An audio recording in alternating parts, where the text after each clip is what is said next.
محمد أبو كربوها عروضا وعروض جناسي ومركز الصدحات اللي قبته هرجيسة international تنقعنا ما شيء عروضا وحوصو بندقى مركا العبور كلا دوون فرسموي كلا دوون بدعادو كلا دوون يجناسي آلية فرسمية شركة سعود ضمضة عربتا يو Somaliland iyo Djibouti iyo meelo kale ayaa ku sugan kooxooyinka hay'adaha qiimaha ciyaar doona oo ka socdayna dhinacyada duwan jira waxa ii muuqda hay'adaha Djibouti marka tiiyada iyo meelaha ay suugaan macfalada dhaqankii tajooraadii iyo dhaqankii halkaas tajooraadii gobolada halkaas ka soo muuqdaan ما يحكي عن سيدنا يا نوسو قربيري وراح يجيبوا أنتوا ذكرنا وصوصنا وحن مركا ويل دونا مركا عبد الله سيد عبد الله سيد عبد الله نشيله اللي يوسف جديد دونا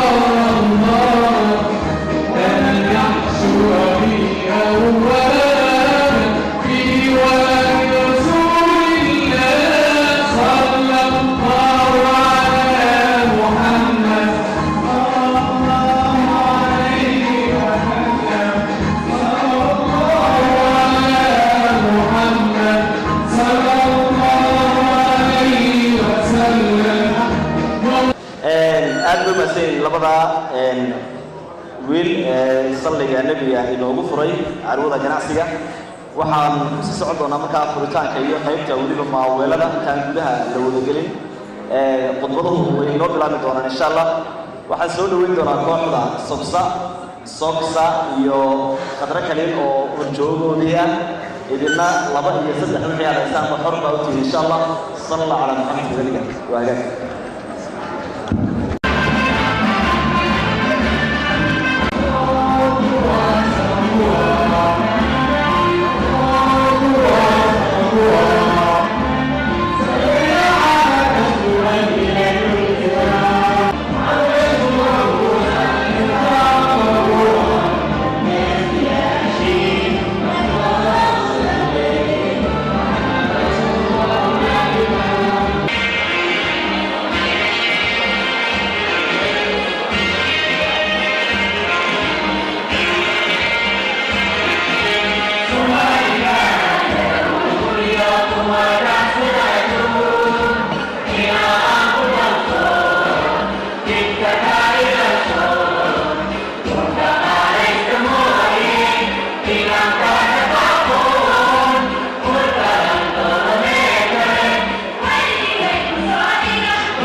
waxaan gudageli doonaa markaa hadallo ku saabsan xafladdan iyo furitaankeeda intaa aynu soo sheegay ee xubno iyo ganacsato iyo dadweyneentaba marti waxaynu wada nahay mayrka caasimadda Hargeysa oo aynu xaruntii iyo caasimaddii Soomaaliland ee Hargeysa ay ku qabsoomayso carwadani sidaas daraadeed ayaa kelmadaha furitaanka soo dhaweynta dadweynaha iyo sharikadahaba Cabdiraxmaan Maxamed Caydiin mayrka caasimadda Hargeysa ayaan ku soo dhaweynayaa insha Allah.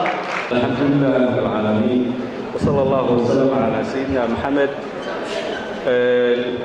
madaxda xukuumadda jamhuuriyadda Somaliland, martida sharafta leh, maayarka Jabuuti, maayarka Ligeenka, xubnaha ka socda muxuu ahaa Yaman, kooxda afarta maaris ee ka socota Jabuuti, kooxda Saqsa iyo dhammaan shirkadaha ka soo qayb galay waxaan leeyahay assalaamu calaykum waraxmatullaahi wabarakaatuh.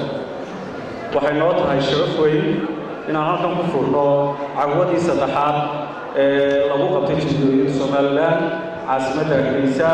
waxaan leeyahay dhammaan ganacsatada iyo ka soo qaybgalayaashaba aad baa u mahadsantihiin iyo labada shirkadood ee soo qabanqaabiyey.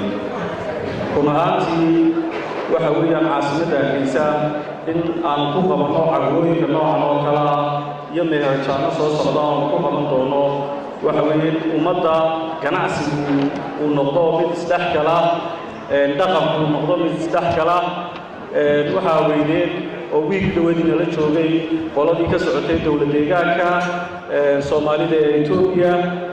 maantana waxay nala socotaa jamhuuriyadda Jabuuti saa u taqaanaan waxay leedahay qaybo kala duwan oo ah muxuu ahaayey dadka Soomaalida, Anfarta, Carabta.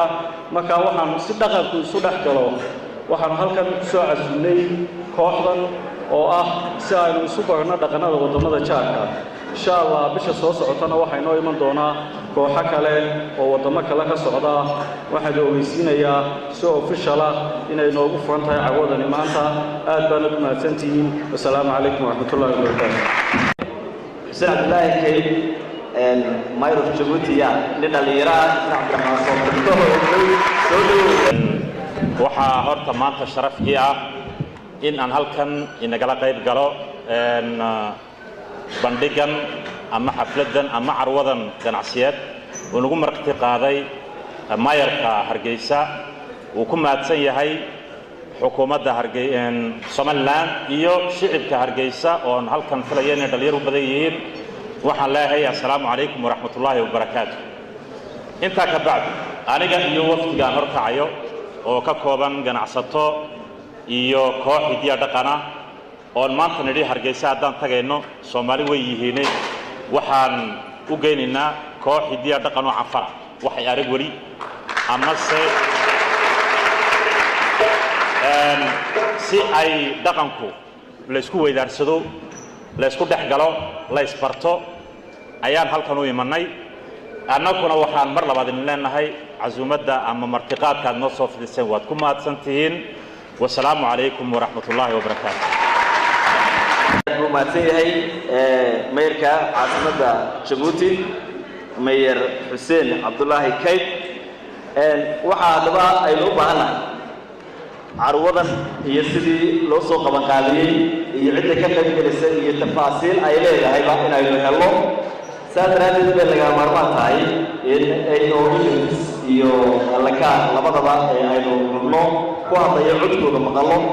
saas daraadeed ayaan soo dhaweyn doonaa muxsin Saraya oo isagu ka mid ah labadaas shirkadood waaweyn soo qabanqaabiyey.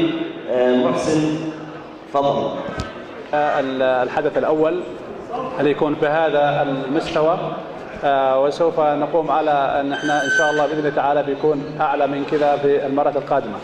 الحقيقة أنه كان شرف لي أن أنظم هذا المعرض والذي كان يجد صعوبة كثيرة في إقامته خاصة مع تواجد كثير لإقامة معارض أخرى في نفس العام. إلا أن احنا استطعنا بالتعاون مع الأخوان في AOA على أساس أن احنا يكون هذه بادرة لإنجاح هذا الحدث، ومن خلاله نقيم مدى مشاركتنا مستقبلا. الحقيقة في تواجد أكثر من 60 شركة تقريبا، وهذه الشركات تمثل قطاع مختلف ومختلط من الصناعات الحديثة والمتميزة والتي هي تعتبر محتاجتها السوق في سوق سوماليلاند. طبعا هذا الحدث هيكون إن شاء الله كل سنة، من خلاله سوف نقيم المشاركات القادمة، وإن شاء الله سوف يكون لنا مشاركات كبيرة مستقبلا بالتعاون مع AOA. وأنا سعيد جدا أننا أكون في هذا الحدث، وإن شاء الله مستقبلا سوف يكون المعرض القادم في جيبوتي بإذن الله تعالى بالتعاون مع الأخوان في الهيئات العامة والجهات الرسمية في جيبوتي. شكرا لإصغائكم. السلام عليكم ورحمة الله وبركاته. aad buu mahadsanyahay Muxsin. waxaan soo dhaweyn doonaa gudoomiyaha Rugta Ganacsiga Somaliland Maxamed Shuuri. waxa laga faa'iido kow ganacsatada kuwa gudaha iyo kuwa dibadda way isku bartaan, waxna way isweydaarsadaan. carwadii ka horeysay ee muntajaadka Yamaniya, ganacsatada reer Yamaneed maanta halka waxay ku leeyihiin wakiilo aan markii hore jirin. badeecadoodana waxay noqotay badeecado yaqaano shacabka reer Soomaaliya. arrinta kale looga jeedana waxa weeyaan ganacsatada iyo badeecadaha ay hayaan iyo bulshada la isku baraa. guud ahaanna markay tan oo kala tahay ganacsatada carwadan waxa u muhiim ah muddo ah ganacsatada aynu dalalka aynu wada neejaanka ka socda sida Yemen iyo Djibouti ayaa mucdeeda iyo muhiimkeeda leh. waxaa la kala faa'iidaa sida ay ku arkayseen oo koob had iyo jeer arrimahan oo kale la xiriira bandhigyo dhaqan oo dalalka ganacsatadaas ay ka socdaan ay soo bandhigaan. arrimahaas iyo kaloo ka fara badan waxaa kaloo iyadana muhiim ah ku ganacsi ahaan meeshaan ku haynaa badeecada madashan la keenaa sida uu waajibku yahay waa inay ka jaban tahay tan dukaanka sugayaan. ganacsatada inta way ku baraarugsan tahay waa inay ganacsadaha facility fara badan oo lahayn ay institutionska qaranku u suurtageliyeen in customer fara badan u yimaadeen. isagana waxaa looga baahan yahay dukaankiisa marka loogu tago wuxuu siinayay wax ka jaban inuu siiyo. shacabkana waxaa ka codsanayaa ganacsatadaas oo camirtay inaan la hoojin ee loo camiro laga suuqaysto. Assalaamu calaykum waraxmatullaahi wabarakaatuh. waxaan soo dhaweyn doonaa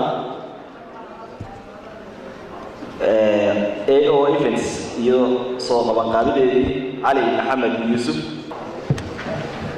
salaamta bacdi waxaan u mahadcelinayaa ganacsatada reer Yemen, Syria iyo Somaliland iyo reer Djibouti oo nagala soo qayb galay halkan. marka aad bay u mahadsan yihiin sponsoradeeda dhammaantood. carwadan waa carwadii saddexaad oo ku qabanno Somaliland. labadii ka horeeyay tani waxay kaga duwan tahay runtii shirkado fara badan oo ajaanib ah oo ilaa 15 ayaa nagala soo qayb galay. waxaan doonaynaa insha Allah future inuu sanadba sanad ka dambeeyo shirkado kale oo ajaanib ah oo wadanka maalgashada inaan ku soo dhiirigelino sanu keeni lahayn. waxa kale aan ka ilaawina salaamada gudoomiyaha Rugta Ganacsiga oo runtii isagana ay shaqadiisii tahay. marka anigu hadal badan meeshii ma yaale aad baad mahadsantihiin dhammaantiin oo salaam iyo salaam alaykum warahmatullahi wasiirka warfaafinta Abdulwahid. dhammaan soo qaybgalayaasha madaxda mas'uuliyiin qolyaha ganacsiga si gaar ah waxaan u mahadcelinayaa maayarka Hargeysa casuumadda sharafta iyo qiimaha leh ee uu sameeyay maayarka Djibouti iyo xubnaha la socda ee ganacsatada iyo dhaqanka isugu jira. si gaar ah ugu mahadcelinayo xubnaha dhaqanka ee afarta ah waa filay markii ugu horeysay ee dadka yimaadaan. waxaan kaloo mahadcelinayaa labada qole ee soo qabanqaabisay runtii halkan waxaa isugu yimi isagnu arkayno ganacsadii reer Somaliland Djibouti iyo Yemen waa saddex waddan oo shaar ah way fiican tahay dadku inuu isdhex galo markii ay ahayd guddiga ganacsiga runtii sheegay aad iyo aad baan ugu soo dhaweynaa guud ahaan waxaan iyaga ka odhan lahaa halkan waxaa inoogu qoran boorar fara badan markaan yara jaleecay amaan qooraansaday laba boor baan ku arkay waxa Soomaali ku qoran waa qorarka shaahay oo qorarka shacbiga shaahayna iyo warshada ku maadaama wasaaradda warfaafintu afka uu hoos yimaado labadaas shirkoo si gaara lagu hadcelinaya waxaa cashiida qorarkooda Ingiriiska ku qiima Ingiriiska ku qoran yihiin dadka Soomaaliland ama Soomaalidaba inta qofka Ingiriiska ku hadasha ama qorta ama afkada way garaan runtii waxaa aad u qurux badan inaynu dhaqanka wax ka bedelo oo calaad markay ugu yar tahay labada afba si dadka ajnabiga ah ay leeyihiin ay ganacsada boorarkoodii ama calaamadahoodu u akhriyaan dadkii kale Soomaaliyeed ee waddanka joogayna dee ay afkoodii wax ku akhriyaan aad baan runtii u wanaagsan tahay inaynu dhaqankeena iyo afkeena dhiirigelino oo aynu u soo noqonno si dadkeennu ay u noqdaan kuwaan afkooda ka tegin aynaan afafka sheekeeye u dhiirigelin iyagana ka maarmayno waa lagu hadlaa laakiin waxaa muhiima inay isbarbar socdaan runtii waxaan u mahadcelinayaa madaxweynaha Djibouti oo afka Soomaaliga si gaara isaga xilsaaray mar walbana maxaan ku dhiirigeliya annagana ka xukuumad ahaan waynaga go'an tahay afka iyo dhaqanka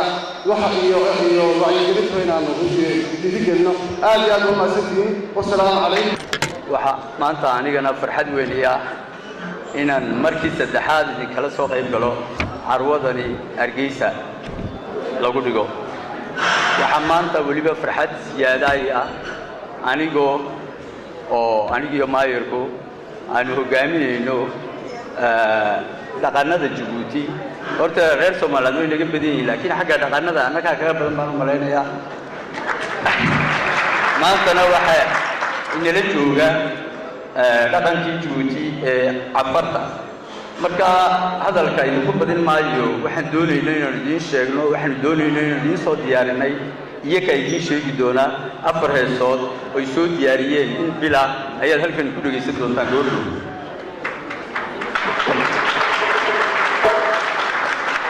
waxa kaliya aan sheegayaa waxa weyn haddaanu reer Djibouti nahay waxaanu aqoonsanahay ama rumaysanahay in ay noqiyo Djibouti iyo Somaliland meelnaba ay kala tagaan baaani jirin marka inta la fahmo waxaan maleynayaa shaqada hore loo gelayaa markan oo kalena wixii la wada sameyn karayaba waa la wada sameeynaya marka waxaan ku biirsan lahaa anigoo ka socdana baayac mushtarka reer Djibouti waxaan oran lahaa halkan waxa lagu joogaa baayac mushtar iyo dawladdiiba waxaan labadaas ba oran lahaa in gacanta la isqabsado si loola dagaalamo waxa dhibaatada u keenaya inuu baayac mushtarku hore u maro labada wadan in barwaaqadu ay weynaato inay shaqadu badato in aynu ka baxno saboolka iyo aan ilaalino iyo shaqo la'aanta marka labadaas ay gacmaha isqabsadaan wax badan baa la faa'iideynaya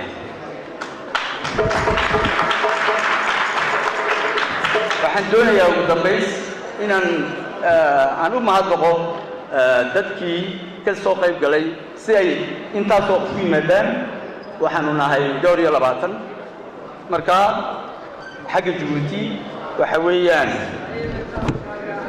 وجيبوتي تيليكوم أبو ورسكارسينتا وحنشالها هنا ساعة كوتنتان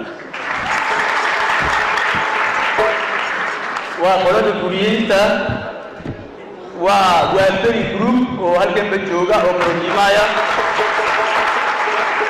ونابليون وصوص عدن لسوغاري وأفريكان فيلاج وينسوغي جيبوتي يكسوغي أمريكا تيماتين